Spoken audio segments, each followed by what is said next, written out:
Did you know that the strongest curse technique in JJK belongs to a man that doesn't even know he has one? This is far more powerful than the Limitless, than Copy, than Shrine, than Curse Spirit Manipulation. I am, of course, talking about Comedian. What would this look like at its full potential?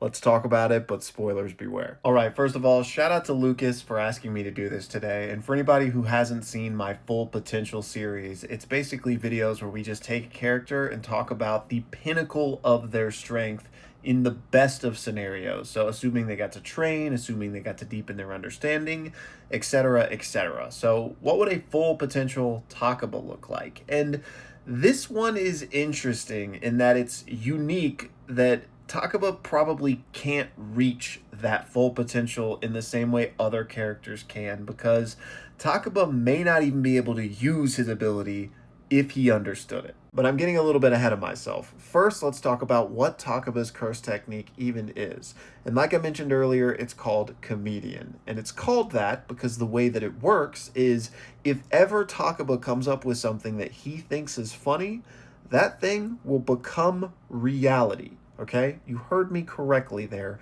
There is a reality manipulator in Jujutsu Kaisen. That power sticks out like an odd duck compared to the entire power system. No one else is that strong. And like the narrator mentions here, it's a curse technique capable of opposing even Satoru Gojo. Okay? The narrator all throughout JJK only hypes up Gojo. You know what I mean? This person is the strongest. Besides Gojo, this person, they're the fastest. Besides Satoru Gojo, of course. This right here is the only time that's turned on its head, and it's to hype up Takaba, the reality manipulator. But you might be saying, wait, how is that even possible in this series? And it's because it comes with the drawback, like I was alluding to.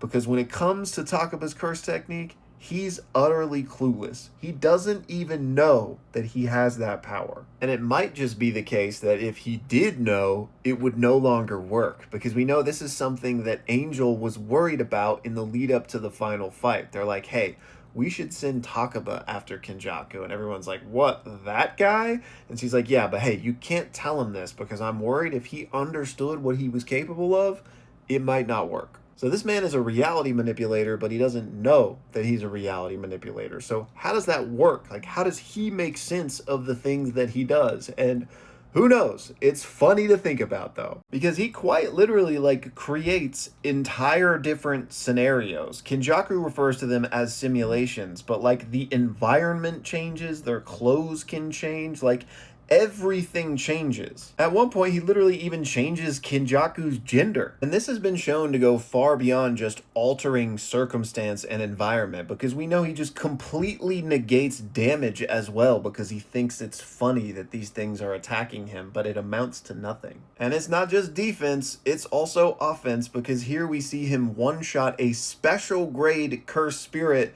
with a truck because he just thought it would be funny if a truck ran into it. So even though he may not understand what he's doing, he's obviously still quite capable with this curse technique. So the characters in Jujutsu Kaisen should color themselves lucky that he's a good guy and a guy that doesn't stand for killing, which is why he never killed anybody in the Culling Games. He didn't even want to kill Kinjaku. And his kind of vow of non-violence, or at least non-lethality, we should say, is partly what saved Angel. Like, she likely should have died here after her encounter with Sukuna, but she says, I can't be certain, but I think it was because Takaba was nearby that I didn't.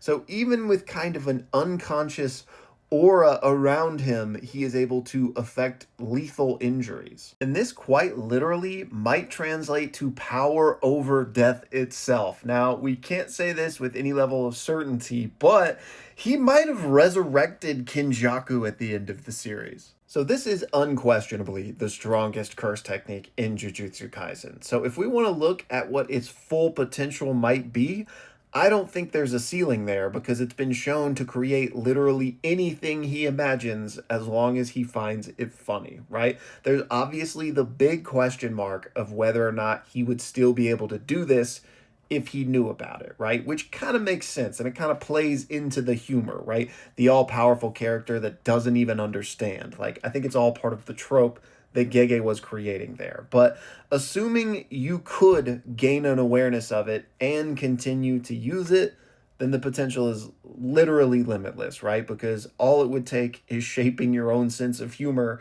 in order to find whatever it is you wanted to create funny. Now, if we really want to have fun here, I think the true full potential version of Takaba is just Kinjaku. And this is something I was even worried might happen back at the end of JJK. And I think I've made videos about it before. But what if Kinjaku had body swapped into Takaba in order to take advantage of that technique?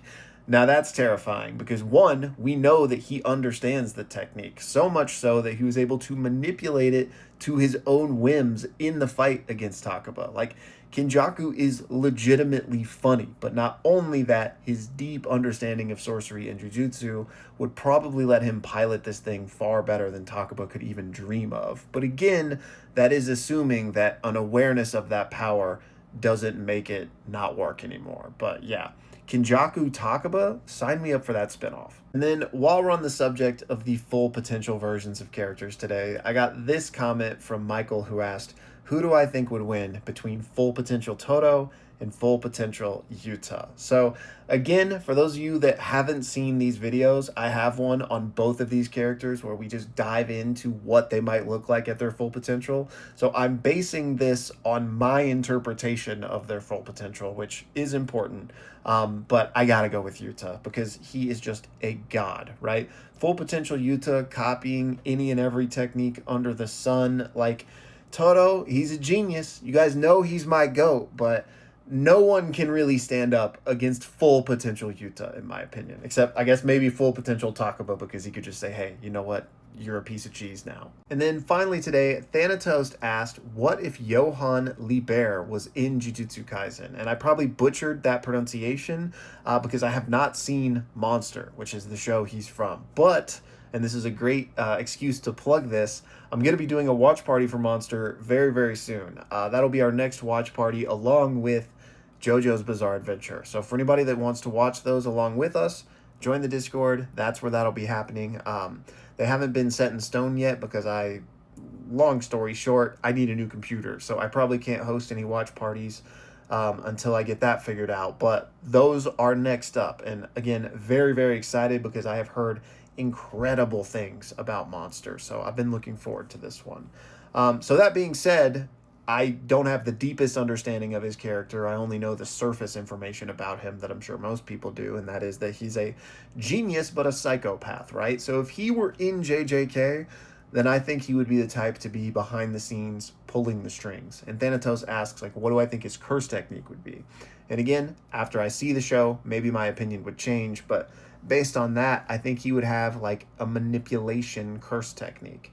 And maybe I'm leaning too much into like the Nin affinities and Hunter x Hunter here, but something where he could just literally control the actions of others. Like, I'm thinking Illumi Zoldyck type of thing, right? Maybe just issue commands to people that they had to follow, or just like some sort of, I'm so in Hunter x Hunter territory here, but like maybe if he meets certain conditions, then he can then, elicit control over people. But that's the vibe I'm getting. Those of you that have seen Monster, let me know your thoughts, but please no spoilers. Anyways, that's going to do it for this one, y'all. As always, thank you for watching, and I'll see you in the next one.